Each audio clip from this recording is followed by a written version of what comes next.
Good morning, students. Last time we see this topic, adjacency of the building, which is also known as a pounding effect.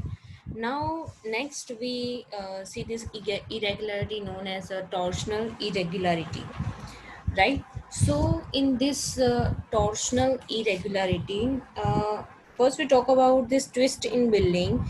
Uh, Torsion is because of the twist in building, and twist in building causes different portions at the same floor level to move horizontally by different amounts.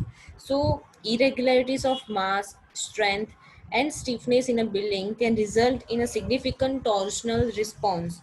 So torsion arises from eccentricity in the building layout, where the center of mass and center of stiffness of the building does not coincide. So due to this eccentricity, torsional moment produces in the building, and the building rotate will about its center of stiffness. So lateral earthquake force act at the center of mass, and the various plan configurations recommended to avoid torsional moments, right? So this torsionally irregular buildings, when the ratio of maximum horizontal displacement at one end and the minimum horizontal displacement at the other end, right? So first, in the range of 1.5 to 1.2, uh, the building configuration shall be revised to ensure that the natural period of fundamental torsional mode of oscillation shall be smaller than those of the first two translational modes along each of the principal plan directions. Then three-dimensional dynamic analysis method shall be adopted. And at the last, more than two, the building configuration shall be revised, right? So as this shown in figure, you will understand this term torsionally irregularity, some criteria, right? Next is re-entrant corners.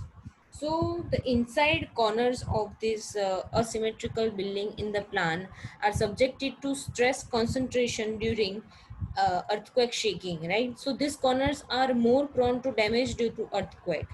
So to avoid this type of damage, either provide a separation joint between two wings of the buildings, or tie the building together strongly at the common corners.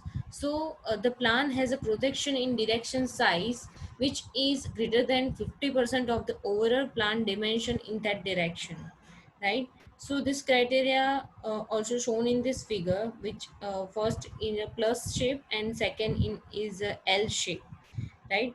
So A by L ratio, which is greater than 0.15, right? So you can understand this irregularity.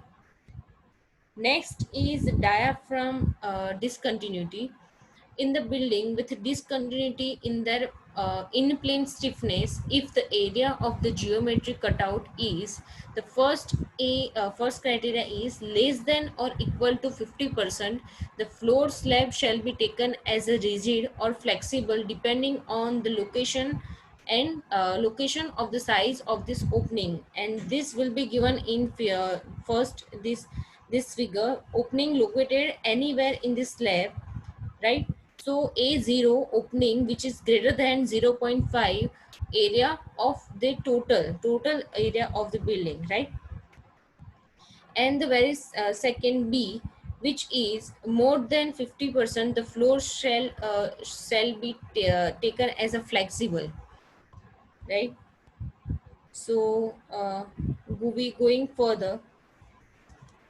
Next is outplane offset. So, in a building with out of plane offsets in vertical elements, specialist literature shall be referred for design of such building.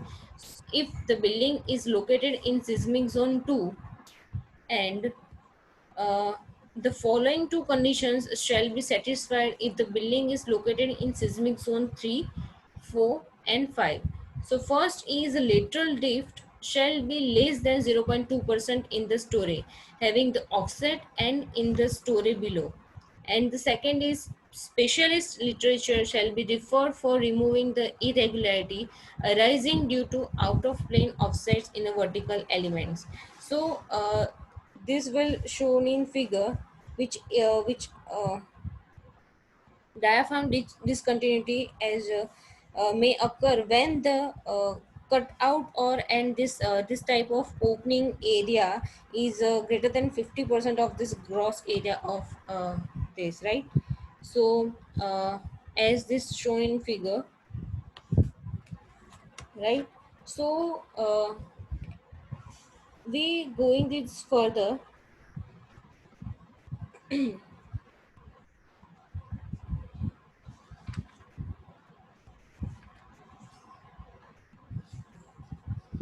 Going further, there is a non-parallel lateral load resisting system. So in some type of triangular or trapezoidal shape buildings, uh, the shear walls or columns are not parallel or symmetrical about these two axes of this building, right? So this result in a high torsional forces and cause damage to the building during earthquake motion. So in this case, center of mass and center of stiffness does not coincide, right? So a building with non-parallel lateral force resisting system shall be analyzed for the load combinations. And when lateral load resisting elements are not oriented along mutually orthogonal horizontal direction, structure shall be designed for simultaneous effects due to full design earthquake load in one horizontal direction plus 30%.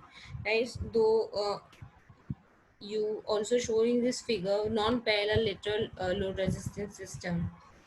Now we're going further. What is this vertical irregularities in the structure? So first is stiffness irregularity, which also known as a soft story. Second one is a mass irregularity. Third one is a vertical irregularity. The fourth one is a in-plane discontinuity, and the last is strength irregularity, right? So we can also they we can also learn this type different types of structural irregularity, which is vertical stiffness irregularity. Second is weight or mass irregularity. Third one is a vertical geometric irregularity. The fourth one is in plane discontinuity. The fifth one is out of plane offsets, as we study further, right? I already explained this out of plane offset. The sixth one is a discontinuity in capacity, which is known as a big story. Seventh is a torsional sensitivity. We also learn in this torsional irregularities, right? And the last is non-orthogonal systems, which also learn in this non-parallel irregularity, right? So starting with this first vertical stiffness. So what are these vertical stiffness or vertical irregularities in this building? So starting with this vertical irregularities are due to sudden change in strength, stiffness, geometry, and mass over the height of this building. Now, we study in lateral stiffness of this SFRS in a story. So,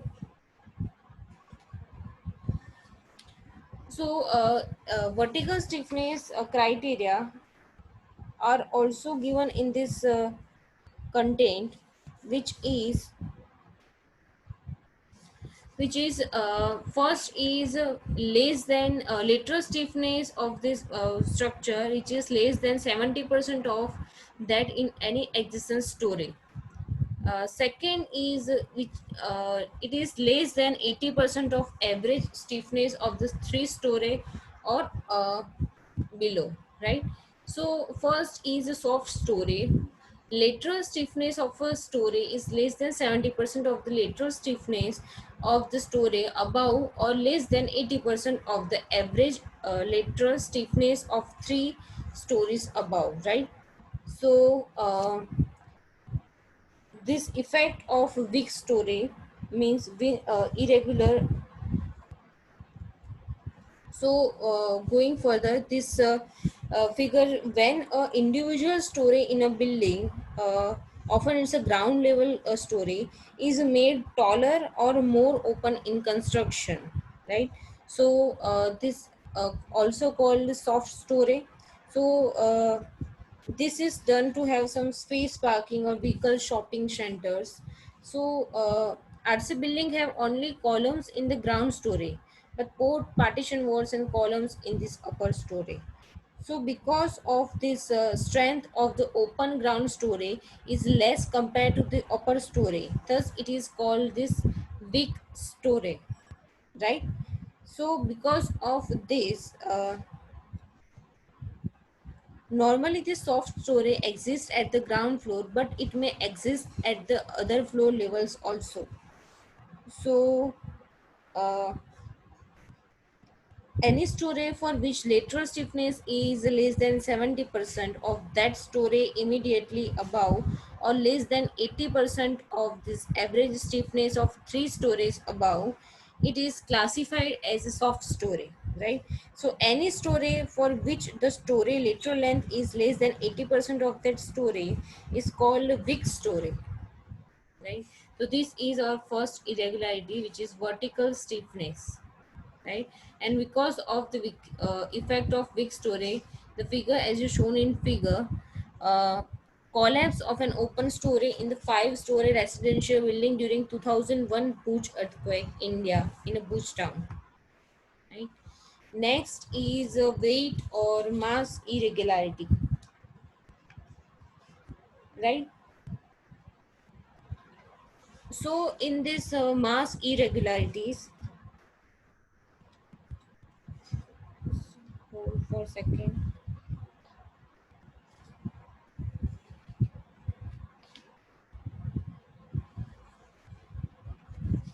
So in these mass irregularities, so if there are different if weight of this story which is greater than 150 of weight of an adjacent story, so it means that a roof lighter than a floor below is excluded, then this mass irregularities will happen, right?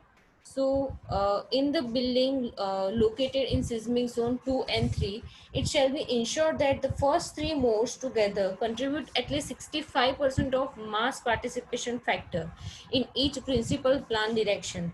And in building located in seismic 4 and 5, it shall be ensured that first is the first three modes together contribute 65 percentage mass participation factor in each principal plan direction, and the second one is the fundamental lateral natural periods of the building in the two principal plan directions are away from each other by at least 10 percentage of the large value. So these two criteria is identified while you design this earthquake building, or if this criteria are not satisfied, then this mass irregularities will generate, right? So uh, we stop this lecture here, and if you have any query, then let me know. Thank you.